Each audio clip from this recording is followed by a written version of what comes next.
Demorge, how are you emotionally and spiritually? And I'm good. Exhausted, putting a lot of pressure on myself this year to kind of like crack something open and make something happen in this town. But can I help in any way? I suppose. I mean, it's your choice, right? Well, I don't know. I don't know the answer either. Yeah. No, all you can do is be who you are and do what you're doing. But I'm not. What else are you supposed to do? You know? Yeah, that was either the royal you, like everybody can, or that was you do you, Harmon. I'll take some money. That would help me. I don't have any. Okay. Like I don't know. You're offering. I don't know if you saw the headlines, but Rick and Morty's in limbo. I didn't see the headlines. What did they say? Rick and Morty's in limbo. It's not in limbo. It's where he's negotiating a contract, and I said, "You're still negotiating?" I said to the 5,000th kid that tweeted me, "Hey, you fat lazy alcoholic, stop being so slow writing the scripts, like because they're 15 and I understand that they don't know how TV works. I just don't understand why they're so horrible. Why are they so mean?" Why are they so? You can't. When Community fans would go, "I'm upset right now because Annie kissed Jeff instead of Britta," I would go, first of all, you're crazy because you're upset with me and they're fictional characters. But second of all, that's how I feel about TV too. Thank you for the biggest compliment in the world, which is total immersion in my narrative. And I get it. I understand the compliment in this. I get it. These kids that are like, hey, it's like I go, hey, I ate a cupcake today, and they're like, why don't you fucking stop eating cupcakes and write the fucking show, you piece of shit?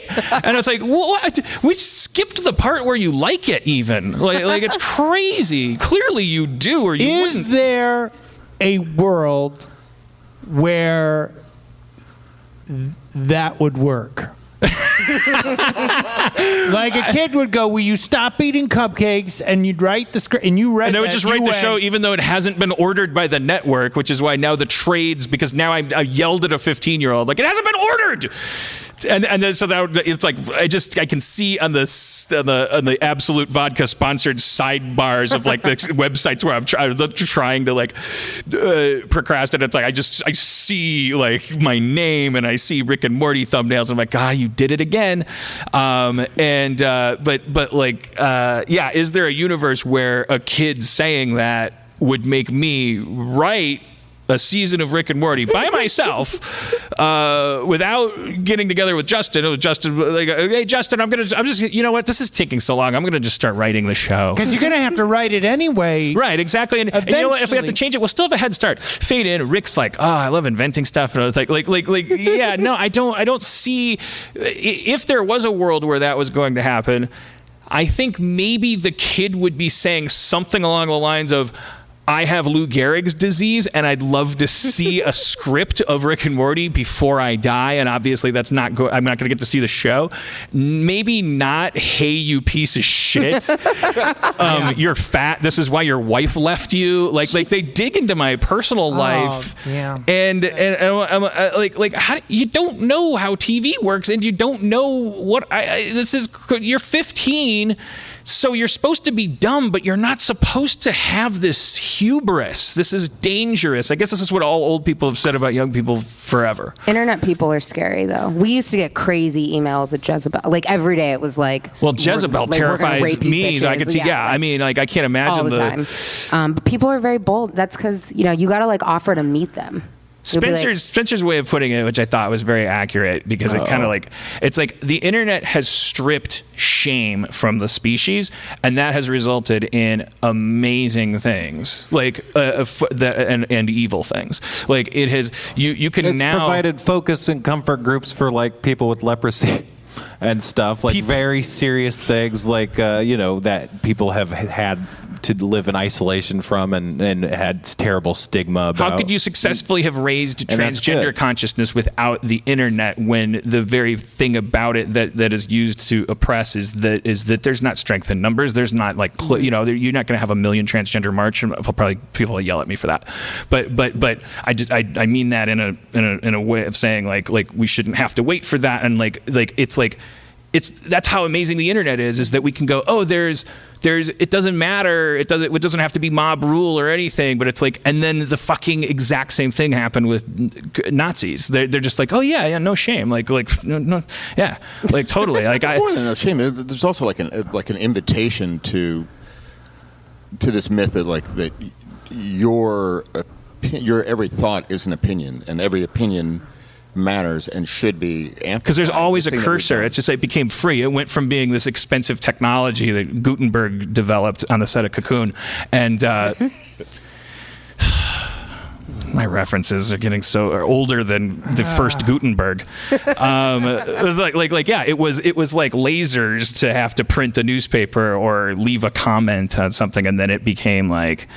Anything to say in this Farmville move? Yeah, I hate black people. Well, there you go. It's in Farmville font. Remember back in the comic book days where people would snail mail the shit that you get comments on now? Yeah. Like we would get in Milwaukee, somebody went, I'm going to write this shitty comment down. I suppose you're wondering why I would take pen to paper under such circumstances. However, it permits me to make a bit of an introduction. First of all, a few words about myself. I am what they call a militant virgin. I am proud to say your comic book has given me very much guidance through this. However, I object to the principles at hand. Now, second of all, in regards to issue 3, and it would have you'd have to put a stamp on it. Walk to the mailbox. That person had to need to put cardio into their fucking parasitism. There's an entitlement thing too, because I find that if I tweet something and then someone responds back with some bullshit and I'm like, I wasn't asking you a fucking question, and they're like, well then why'd you tweet it? And like, just because I tweet something is not an invitation for your dumbass opinions, and they think that just putting anything out there is like, now I get to respond to it, and it's you, like I have the right to, and you have to respond to me, and if you didn't want people to like comment you about it, you shouldn't have said it. And it's like, I was talking to you. Yeah, it's not a conversation. It's not I'm not having a conversation with any of you people ever. Yeah, I don't want you to read my posts. I mean, like every once in a while, and this is a fun way to use Twitter, every once in a while I'll go like, hey, I need shorts. Like anybody got any? Or I found a drone in my yard. Does anyone know whose it is? And like the internet snaps out. It's like, yeah, there's very specific points when as a primate you could recognize when someone wants information from you. And if we keep defining it as when a cursor is blinking underneath what they're saying, we're going to die. Right. Well, that's the problem, is because that our behavior is shaped by technology and the options it kind of conveys. Because it's like we can obviously do a million things, but internets and websites, they present a number of options, and so they limit it. And so you're not thinking, oh, commenting's not something I have to worry about, but then it gives you an option. It's like, would you like to comment? This is something you should consider doing. And it's like, well, no, you shouldn't consider commenting every time you see a box that says comment. That would be absurd. Well, I don't know if they ever like I noticed that the people that are writing for online publications and stuff, they started having to put in their like TV reviews and stuff, like they have to end their paragraph with like, did you think the episode of Blackish was a little inflammatory? What do you think? It's no, don't tell them. They need to be ashamed. Yeah, I did not like the comments. I like just any benefit. I mean, it was nice when people liked stuff, and sometimes people gave you corrections, and sometimes it was helpful, but like the negative far outweighed any of the positive. And like, it was always this thing of like professionalism. Like if they would, like, people would comment stuff on articles and they'd be just smart asses, and then we would respond back like smart asses because you came in being a dick, and like I can be a dick too.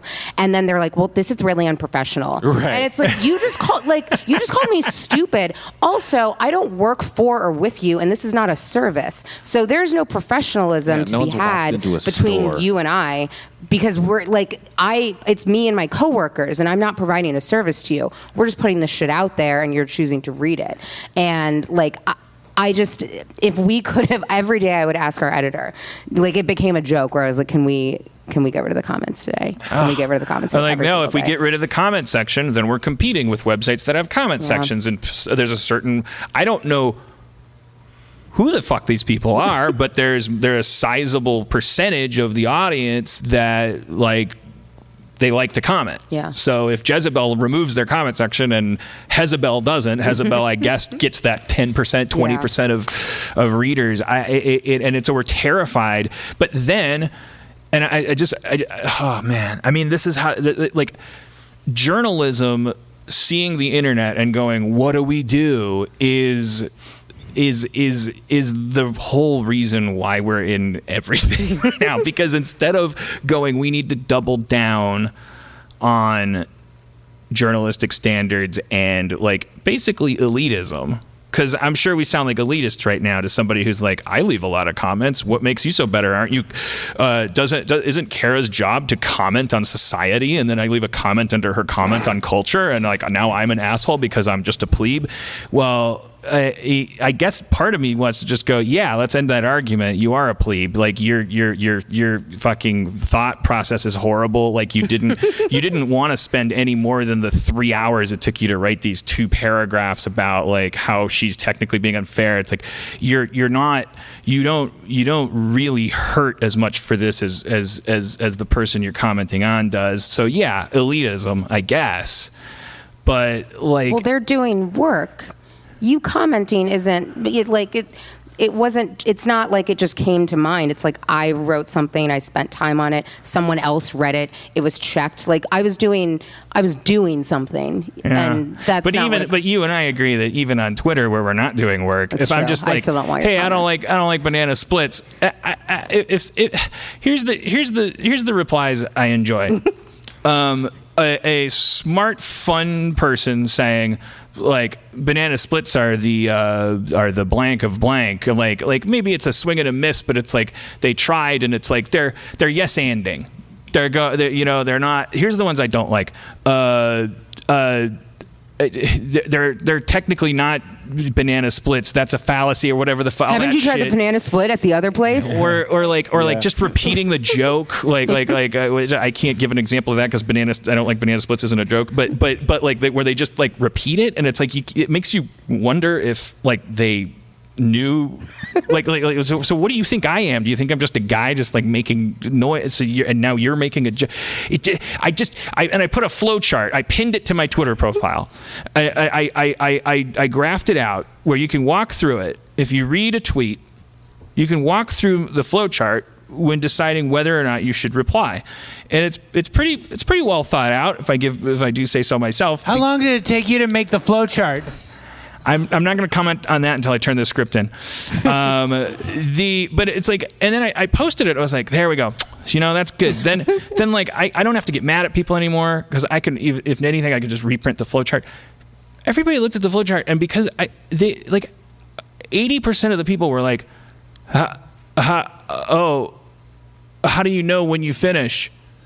Or like they thought it was a board game, or like they thought it was like a flowchart of whether or not I will respond to their tweet. This is so. There used to be, in my opinion, a gear of hesitation in that. So shame. You would see something, yeah, shame or stigma. However you want to call it. But there's this thing fear of being expelled from the fig tree of monkeys because you suck.